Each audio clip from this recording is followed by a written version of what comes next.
उपदेश कल्पावली ग्रंथ में श्रावक जीवन के 36 कर्तव्य का वर्णन फरमाते हैं।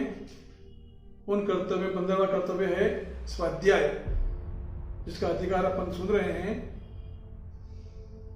स्वाध्याय करने से ज्ञानावरणीय कर्म का नाश होता है। स्वाध्याय करने से ज्ञान की प्राप्ति होती है। नया नया संवेग रस की वृद्धि होती है।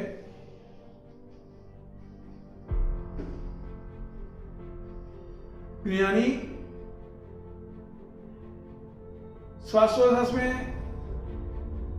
जो कर्मों का नाश करता है, वो कर्मों का नाश करने के लिए अज्ञानी को पूर्व प्रवृत्त लग जाते हैं। ज्ञानी श्वासोच्छ्वास में करे कर्म अनुच्छेद पूर्व कोड़ी वर्षा लगे अज्ञानी करे थे। अज्ञानी को जो कर्मों का नाश करने के लिए पूर्व साल लग जाते हैं, इतना कर्मों का नाश ज्ञानी श्वासोच्छ्वास में कर लेता है। ये सब स्वाध्याय का प्रताप है।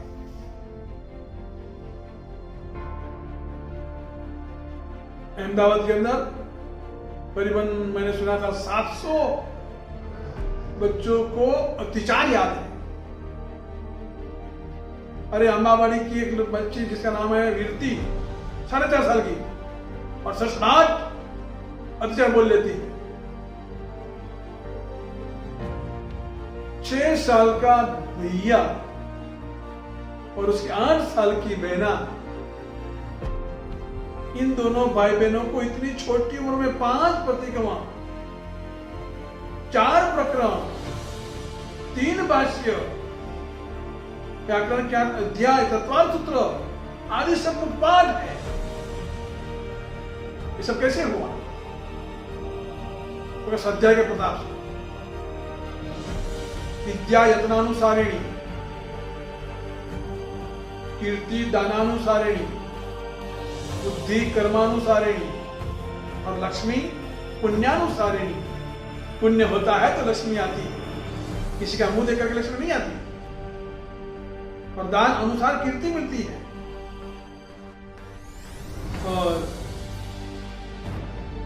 विद्या यत्नानुसारिणी, विद्या प्रयत्न से प्राप्त होती है। विद्या परिश्रम आदि परिश्रम को आदि है,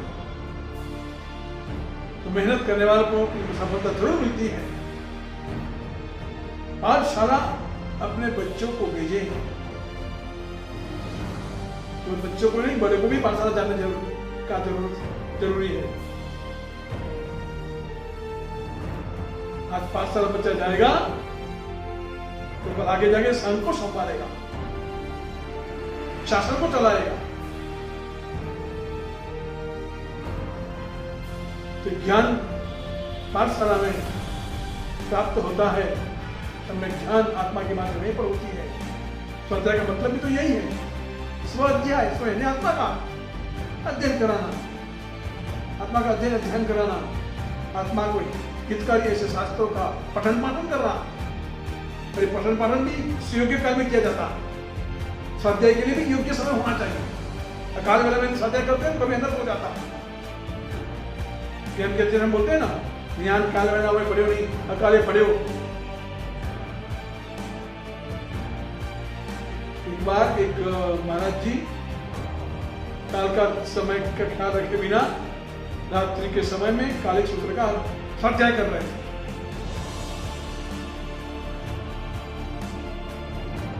तो किसी सम्यकदृष्टि देवता को ख्याल आया और इसने सोचा कि यदि इस समय में तो इस स्वाध्याय का अकाल वेला है, अभी स्वाध्याय नहीं किया जाना चाहिए। कभी कोई मिथ्या दृष्टि देव को पता चला तो संभव है कि इस मुनिराज को मिथ्या दृष्टि परेशान भी कर रहे। इसलिए इस मुनिराज को मुझे समय का ख्याल कराना होगा। इसलिए वो देवता धरती पर आया, आकर के उसने आहिरण का रूप लिया, मतलब छाछ बेचने वाली मई का रूप उसने लिया, और सिर पर मटका रख करके जहां महाराज जी विराजमान हैं वहीं से बार बार गुजर रही है, आवन जावन कर रही है। छाछ लो, छाछ लो, छाछ ले लो भैया, छाछ ले लो, ये बोलती जा रही है, जोर से चिल्लाती जा रही है। इसके चिल्लाने से उस महाराज जी को स्वाध्याय में डिस्टर्ब होने लगा। इसलिए महाराज जी चिढ़ा गए और कह दिया उस भाई को, अबे भाई को ये छाछ पीसने का समय है क्या? इधर आदि देश छाछ पीने कौन लेगा? तो हो गए अभी तो। तब उस छाछ पीसने वाले भाई ने कहा, महाराज जी ये कोई स्वाध्याय करने का समय है क्या? जैसे इस भाई ने ऐसा बोला तो मुनिराज को एकदम लाइट हुई, आसमान में देखा, अरे ज्यादा अंधेरा हो गया, ज्यादा देर हो गई, इस समय में स्वाध्याय नहीं करना चाहिए था। सही बात है उनकी। फिर तो वो छाछ बेचने वाली भाई असल रूप में प्रकट हुई, देवता ने रूप में आकर के उसने कहा, महाराज जी इस समय पर कभी कोई मिथ्या दृष्टि देवता को पता चलता तो आपको छल करता, परेशान करता, इस समय का ख्याल रखें।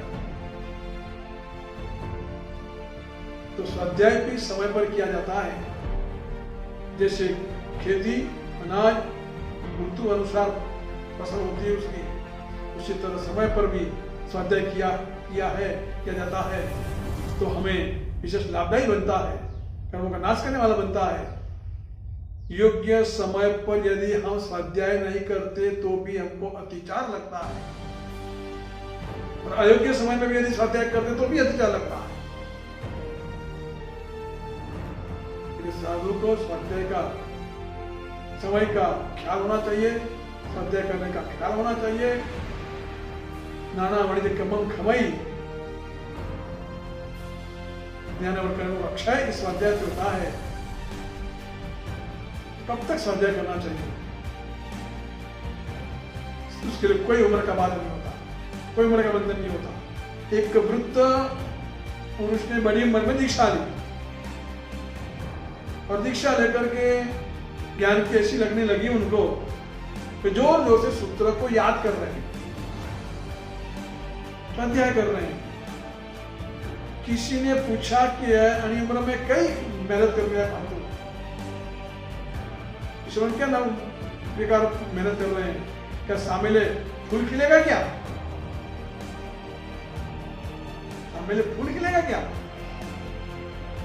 तब महापुरुष जो लोग होते हैं ना, वो अपना जवाब शब्दों में नहीं देते, उनका जवाब कार्य के रूप में बाहर आता है। और हकीकत में उन महाराज जी ने सामेले फूल खिला दिया, मतलब प्रकांड विद्वान बन गए, ज्ञानी बन गए। आगे जाके कार्यक्रम से आचार्य पदवी भी प्राप्त की और जिन शासन में वृद्ध बालेश्वरी के नाम से फेमस हुए। तो स्वाध्याय के लिए कोई उम्र का बंधन नहीं होता है, कभी भी स्वाध्याय किसी भी उम्र में किया जाता है, जब तक हमारी मेमोरी मतलब याद शक्ति पावर कितना होना कि 16 दिन में 15 दिन में भी यदि 16 अक्षर भी याद रखने की हमारी तैयारी है, इतनी हमारी मेमोरी डाउन हो गई है। कितना? 15 दिन में 16 अक्षर, इतना भी हम याद करते हैं ना, वहां तक हमें ज्ञान के प्रति प्रयत्न पुरुषार्थ छोड़ना नहीं चाहिए। दर्शनम देव देवस्य दर्शनम पापनाशनम, बस इतने 16 अक्षर है। इन 16 अक्षर को भी याद रखने के लिए यदि 15 दिन भी लग जाए, इतनी हमारी कमजोरी, इतना हमारी याद शक्ति कमजोर हो जाए, तब तक हमें पढ़ने का पुरुषार्थ करना चाहिए। तो स्वाध्याय श्रावक जीवन का पंद्रह का कर्तव्य हमें प्रेरणा देता है कि प्रतिदिन कम से कम एक गाथा, आधी गाथा भी अवश्य करना चाहिए। सूत्रों का अध्ययन, स्वाध्याय, पठन, मनन, 5 प्रकार स्वाध्याय बताया, वो भी समय पर करना चाहिए। यह हमें प्रेरणा कर्तव्य रूप में मिलती है। अब इसके अधिकार में आगे कौन सा कर्तव्य ज्ञानी भगवत फरमाते हैं, वो अधिकार अग्रे वर्तमान सभी गुरु भक्तों को मेरा धन्यवाद।